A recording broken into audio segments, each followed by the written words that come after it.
So instead of me talking, I actually spent way too much time. I don't want Jane to hear how much time I've spent on this, but we're going to, this should take about 4 minutes, and this will be the update on the park at 3257 Payne, what I've affectionately called Pueblo Play. And it is the reason I'm here today, because it got me really involved in the community and D1 leadership groups. It brought Steve Landau brought me in because of it. And that's how I've had the opportunity to meet all you fine folks. So let's see if this video works here. It's the first time I've tried to share a YouTube video. Here. Ken, I also want to tell you too, I really appreciate all the efforts and the hard work and good work that you've done, particularly around the park. And you should know that that has been appreciated. And I know personally, I did the best I could to try to see how we can incorporate the Kaboom playground into the park design. And I brought that up to staff. We kind of went back and forth, like how can we make it work? And at the end of the day, staff came back and said, you know, based on our design and the project scope and the layout and where the other playground was going to be, that it just didn't work in the overall plan. So then I asked the staff, how can we repurpose the playground? Maybe we could move it to another location. And you touched on some of the issues around that. So I just want to let you know that there was some effort put into trying to see how we could repurpose or maintain the playground. But again, I appreciate all your hard efforts, and you know, I just want you to know that it wasn't a waste, because the kids in the community got a lot of good use out of that playground, and it's a testament to the community, and it's a testament to you. So I just wanted to relay that. Hey, it's good seeing you, Vice Mayor. Haven't seen you in a while. So, and thanks for the update. Hey, I just wanted to follow up on Ken's presentation on the park. And I don't really think there's much of a need for a community center there. There's one at Starbird. There's one across the street from Starbird. There's one on Cypress. And we really need a lot more open space. And that's really come to light with the COVID. And I work for the County Parks Department, and we've seen a 300% increase year over year in park usage from people needing to get out. And you know, parkland is going to become so much more valuable in the future as population keeps increasing and so forth. So I'd really like to encourage that to be open space. You know, hopefully we can keep the playground, but I really don't want to see that community center there. It takes too much of the property and the parking that goes along with it. So that's one thing. Also, I wanted to get an update from you on the Stevens Creek Innovation District. Any update on that? Yeah, so first of all, I'll address the park again, because I know that that's near and dear to a lot of our hearts. And I just want to make sure that everybody, even if you don't agree, that you have a better understanding of the process. You know, we had several community meetings, and it's never a perfect process in terms of you know, getting the word out, but we tried to get the word out through the standard city process, as well as my newsletter, as well as trying to get information out on Nextdoor. We had additional community meetings, as well as I attended an Eden meeting specifically to address the park. So again, it's never a perfect process, but through that process, we got a lot of input, particularly from the Cadillac neighborhood, and the desire to have a community center was pretty loud and clear. And there was a lot of input that we had from residents and individuals who historically have not really had a voice and input in terms of the design of things like parks. So I'm not saying that I'm taking one neighborhood or community's input over another. All I'm trying to do is balance the needs of different neighborhoods and different communities. And this one community had such an overwhelming, strong desire for a community center and the resources that could be provided in a community center that we felt that it was our obligation to take that input and incorporate it the best we can. That being said, that community center is going to be a $30 million project. And right now we've raised like zero for that community center. So it's going to be years before anything can possibly happen. So the park will be designed. It will be designed, if it is approved by council, designed with a community center. And but again, who knows what the future holds for that park? It might be, 25 years before a community center is built. And so we just don't know. I don't have a crystal ball. Regarding the park, the community center, I think they want a community center because we don't have Starbird or the Westside Community Center activated. If those two spaces were activated, there probably wouldn't be so much demand or a need for a community center at the Payne Park. So why can't we just do phase 1 of the park and then activate those 2 other spaces in the interim and see if that fulfills the need before you ever go on to a phase 2? So I'll start out with the park. There will be plenty of opportunity to see the impact of when we get, Starbird, say, that community center activated. Historically, we haven't seen a lot of, we haven't seen a lot of residents from Cadillac historically make the trek over to Starbird for the programs when we did have programs there. If we can come up with a strategy of figuring out how we can transport them over there, or some means to get particularly the kids to that center, then we can do an assessment and see how effective that is and whether there's much of a need for a new center at Payne Park in the future. But again, this is going to be 5, 10, 15 years out. So there's a lot of time to be able to make that determination.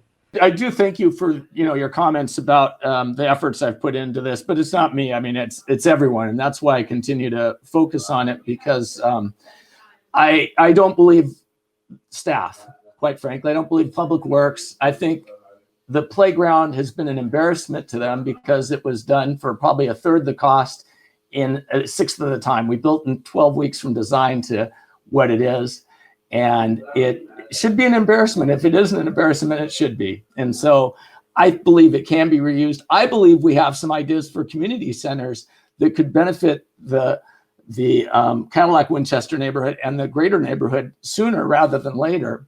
But I think there can be some more creative thinking if we did better placemaking. And quite frankly, that's what I tried to show in that video. I think the city did not do a good job with that. So with that, I want to move on to the San Jose Inside and San Jose Spotlight, because they go ahead. I'm sorry, Council Vice Mayor, if you want to say something. Ken, I hear what you're saying, and I'm sincere in when I say I respect your opinion and all that you've done, but I have to stick up for our city staff. My dealings with them, they've been hardworking. They've been transparent. They've been honest. They've operated with integrity. So I have to disagree with your assessment, but I understand your frustration and where you're coming from. And there's 3 sides to every story. Your side, my side, and the truth. And when you have these types of projects where people are passionate about and they have different opinions, and different members of the community have different visions of what this park should be and what it should look like, you're always going to have this conflict.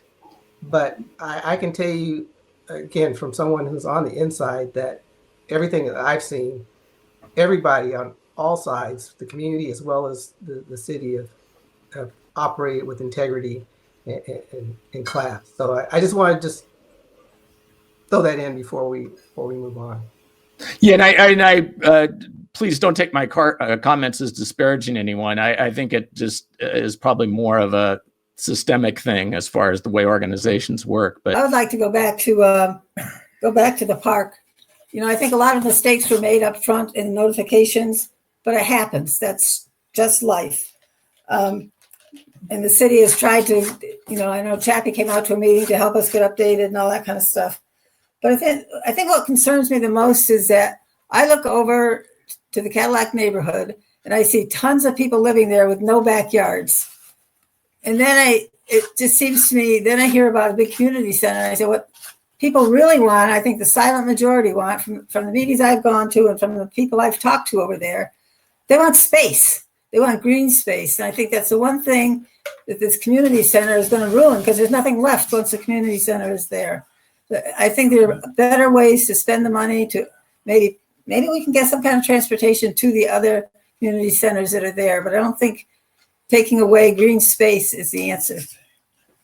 Thank you.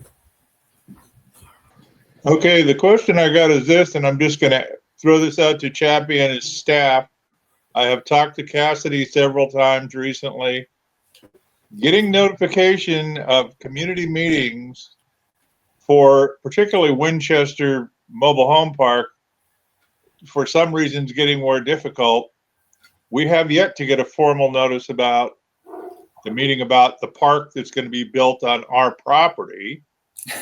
So if they could, in the Chappie's newsletter, why don't they list all the community meetings somewhere on the first 1 or 2 pages so that we can get it out to our residents and the people in different neighborhoods can do the same thing.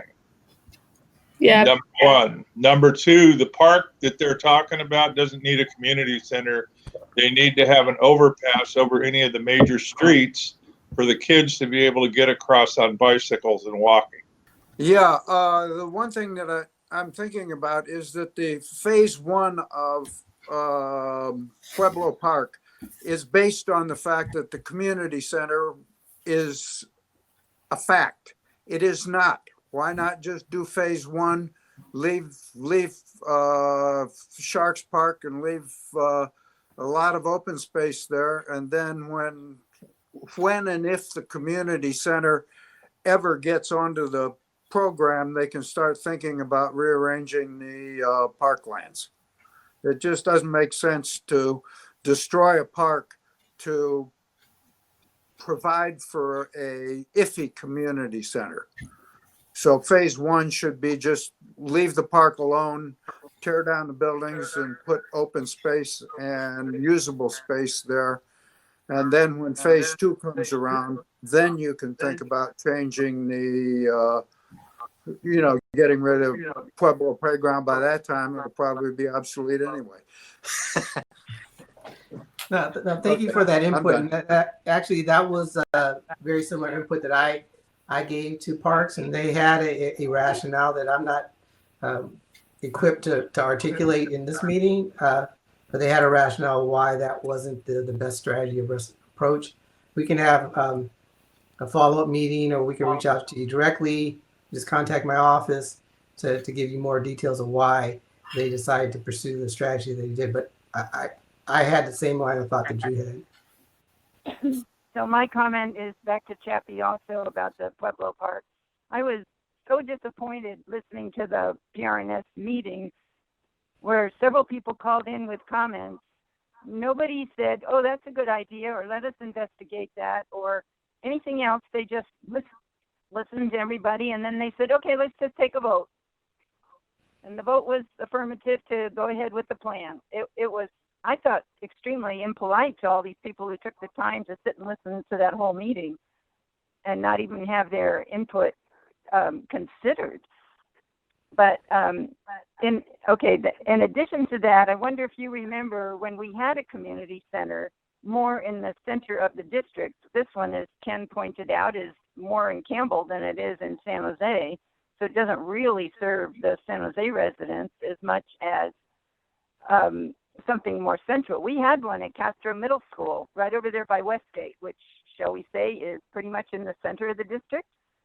And did it get used? It didn't get used, and they ended up closing it. So has anybody taken that into consideration, the location? Third point, if they build this community center, that half a basketball court that to me is probably going to be the most used by the residents of Cadillac, who, as Betty pointed out, don't have backyards. That's due to come out. So something that would be very, very helpful for the residents over there is going to be gone because the big building will be put in its place. Okay, that's all my comments, and I know they probably will go nowhere, but anyway, I just felt the need to point them out to you, Chappie, and I hope that at some point down the road there will be more discussion on that facility. Thank you, I'm done. The Parks Commission and other commissions are empowered to hear community input, and if they hear something that's causes them to change their position or ask additional questions or get more information from staff, they are empowered to do that. But they're not required to do that if whatever they hear doesn't change their position or change their minds. So you shouldn't always feel like people aren't listening. It might be a situation where they hear you, they're listening, but they don't necessarily agree, or they're not supportive of whatever that position is. So but that's the public process, and that's how it works. And I have seen situations where through public comments, input, that things have changed or changes have been made. But it just depends on the scenario and the issue and the situation. I wanted to make a comment about the Parks Commission meeting. It was said in there that the footings were not to code, and I actually emailed the professional engineer who helped me get this through, and he said that footings are not determined by code but by engineering. And so I think that was an incorrect statement, and it changed the course of that discussion, because it meant that you could no longer reuse the Sharks playground if you can't reuse the footings. But so I think that was a material comment that was made in there that should be considered.